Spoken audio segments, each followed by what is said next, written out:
எங்கள் மக்கள் உறுப்பினர் ஏவா வேலு அவர் உட்காருங்க உட்காருங்க உட்காருங்க ஒருத்தர் மட்டும் உட்காருங்க உட்காருங்க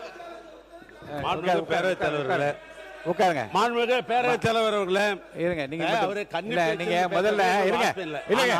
இருங்க நான் குற்றச்சாட்டை சொல்லிக் கொண்டே இருந்தால் உறுப்பினர் முதல்ல இருங்க உட்காருங்க மாண்பு உறுப்பினர் உட்காருங்க நீங்க உட்காருங்க மாண்பு உறுப்பினர் இருங்க இருங்க உங்களை மட்டும் நான் பேச அனுமதி இவ்வளவு பேர் உங்க பின்னாடி இப்படி நின்னா என்ன நியாயம் யார் கண்ட்ரோல் பண்றது அப்புறம் யார் அவையை கண்ட்ரோல் பண்ண முடியாமோ உட்கார சொல்லுங்க முதல்ல உட்கார சொல்லுங்க மாண்புமிகு பேரவைத் தலைவர்களே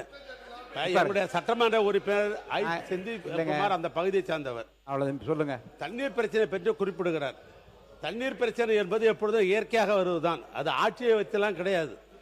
மழை பெய்யலனாக்கா இப்ப தண்ணீர் பிரச்சனை வரதான் செய்யும் அதுல ஒன்றும் மாற்று கருத்தல்ல அதே போன்று 400 அடி 800 அடி 1200 அடி அப்படின்னு பார்க்கிற போது ஒரே ஊரில் பார்த்தீங்கன்னா ஒரு இடத்துல 400 அடி போர் போடணும் இன்னொரு இடத்துல 800 அடி போடணும் இன்னொரு 1000 அடி போடணும் இது வந்து நேரடியாக ஒரு அரசாங்கத்தின் குற்றச்சாட்டு கூட சொல்ல முடியாது அது இயற்கை தான் ஆனால் திட்டமிட்டு சென்ற ஆட்சியில் திட்டமிட்டு ஏற்கனவே இருந்த ஆட்சியில் என்று எங்களுடைய ஆட்சியை குறிப்பாக குற்றம் சாட்டுகிறார் அதை பற்றி ஒரு விளக்கம் சொல்லணும் நான் கேட்கிற பொழுது எங்களுடைய சட்டமன்ற உறுப்பினர் அதிக்கணும் நீங்க எக்ஸ்பென்ஸ் பண்றேன்னு சொல்றீங்க ஆனாக்கா பேசிய பேச்சு அப்படியே லைவ்ல போயிடுது நீங்க சொல்லி புரோஜனம் இல்ல விரைவில் அதை பற்றி ஒரு முடிவு எடுக்கிறோம் அதனால என்னன்னா அவங்க சொல்லுகிற குற்றச்சாட்டு சொல்லுகிற பொழுது உடனே எங்களை அனுமதிச்சாதான் அதுங்களை பதில் சொல்ல முடியும் நீங்க அவர் பின்னால சொல்லுன்றீங்க அதுக்குள்ள ரீல் கட்டி மேல போயிடுது ரீல் இது சம்பந்தமாக நம்முடைய செந்தில் வந்து பேச அனுமதிங்க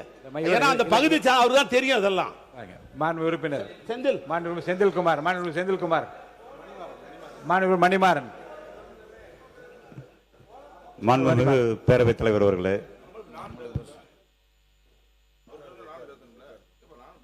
அவர் பேசுகின்ற பொழுது சொல்லியிருக்கிறார் உசிலம்பட்டி சட்டமன்ற தொகுதியை 2 கட்சிகள் ஆட்சி செய்தது ஆனால் எதுவுமே செய்யவில்லை என்று அரசு கல்லூரி கொண்டு வந்தது அங்கே தலைவர் கலைஞர் அவர்கள் என்பதை மறந்துவிட வேண்டாம் 58ஆம் கால்வாய் திட்டத்தை கொண்டு வந்தது தலைவர் கலைஞர் அவர்கள் ஒரு நிமிஷம் இருங்க மாண்பு பள்ளிக்கல்வித்துறை அமைச்சர் இருங்க அவர் சொல்லி முடிக்கட்டும் இருங்க மாண்பு பள்ளிக்கல்வித்துறை அமைச்சர் கொஞ்சம் அவர் முடிச்ச உடனே நீங்க மொத்தமா பதில் சொல்லிடுங்க சுருக்கமா சொல்லுங்க என்ன கிளாரிபிகேஷனா என்ன இல்ல அவர் சொல்றாரு உசிலம்பட்டி தொகுதி மேப்பிலே காணாம போயிருன்னு சொல்லிட்டு மதுரை மாவட்டத்தில் அதிக செழிப்போடு இருக்கிற ஏரியா உசிலம்பட்டியும் சோழவந்தான் பகுதி என்பதை நான் இந்த நேரத்தில் குறிப்பிடாது மாண்பு பள்ளிக்கல்வித்துறை அமைச்சர் வாங்க மாண்பு உறுப்பினர் தொடர்ந்து இப்படிப்பட்ட வார்த்தைகளை நீங்கள் பிரயோகித்தால் நடவடிக்கை எடுப்பேன் அமைதியா இருங்க